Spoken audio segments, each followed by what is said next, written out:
कंहिंखे न कंहिंजे दुख सुख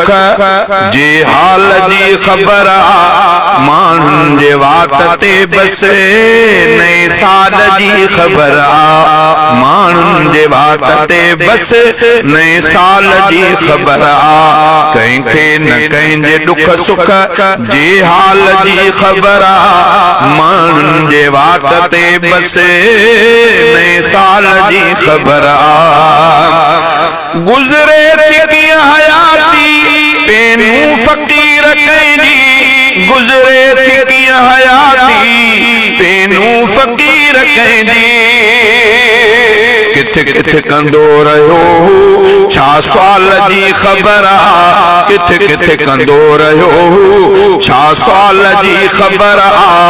माण्हुनि जे वात ते बस नए साल जी ख़बर आ। कंहिंखे न कंहिंजे दुख सुख जे हाल जी ख़बर आ, माण्हुनि जे वात ते बस नए साल जी ख़बर आ। मर्ज़न में कैद कोई कर्ज़न में आवतल को,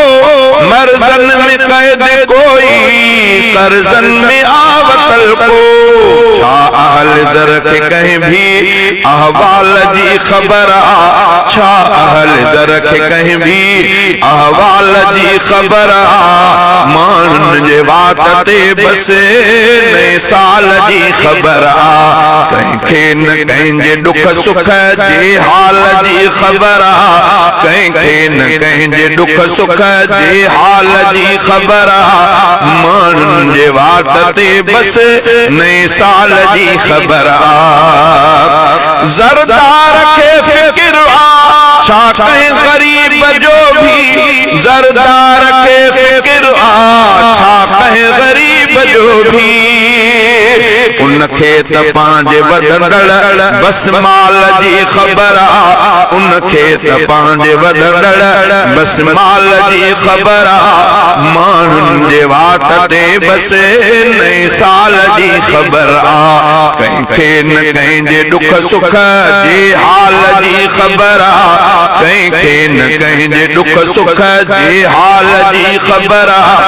माण्हुनि जे वात ते बस नए साल जी ख़बर आ, माण्हुनि जे वात ते बस नए साल जी ख़बर आ। सुख ऐश में हयाती घारींदड़नि खे छा का, सुख ऐश में हयाती घारींदड़नि खे छा का, सुख ऐश में हयाती घारींदड़नि खे छा का, सुख ऐश में हयाती घारींदड़नि खे छा का, फुटपाथ ते सुम्हल कंहिं कंगाल जी ख़बर आ, फुटपाथ ते सुम्हल कंहिं कंगाल जी ख़बर आ, माण्हुनि जे वात ते बस नए साल जी ख़बर आ। कंहिंखे न कंहिंजे दुख सुख जे हाल जी ख़बर आ, कंहिंखे न कंहिंजे दुख सुख जे हाल जी ख़बर आ,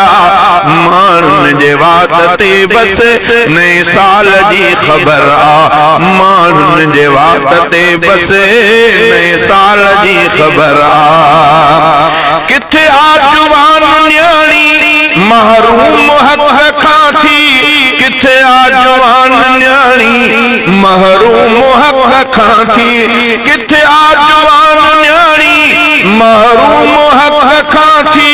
किथे आ जुवान न्याणी महरूम हक़ खां थी। सरदेल दीन बेवा रनज़ाल जी ख़बर आ, सरदेल दीन बेवा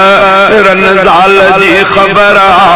माण्हुनि जे वात ते बस नए साल जी ख़बर आ।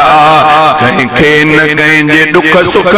जे हाल जी ख़बर आ, माण्हुनि जे वात ते बस नए साल जी ख़बर आ। माफ़ी तमीद याते हिक ॿिए खां था घुरनि सभु, माफ़ी तमीद याते हिक ॿिए खां था घुरनि सभु, कंहिं कंहिंजी कई इज़त छा पामाल जी ख़बर आ, कंहिं कंहिंजी कई इज़त छा पामाल जी ख़बर आ, माण्हुनि जे वात वात ते बस नए साल जी ख़बर आ कंहिंखे न कंहिंजे दुख सुख जे हाल जी ख़बर आ कंहिंखे न कंहिंजे दुख सुख जे हाल जी ख़बर आ माण्हुनि जे वात ते बस नए साल जी ख़बर आ माण्हुनि जे वात ते बस नए साल जी ख़बर आ हर कोई काबू कादिर दादा है नफ्स अंदर हर कोई काबू कादिर दादा है नफ्स अंदर कंहिंखे न कंहिं सां हलंदड़ जंजाल जी ख़बर आ कंहिंखे न कंहिं सां हलंदड़ जंजाल जी ख़बर आ माण्हुनि जे वात ते बस नए साल जी ख़बर आ कंहिंखे न कंहिंजे दुख सुख जे हाल जी ख़बर आ माण्हुनि जे वात ते बस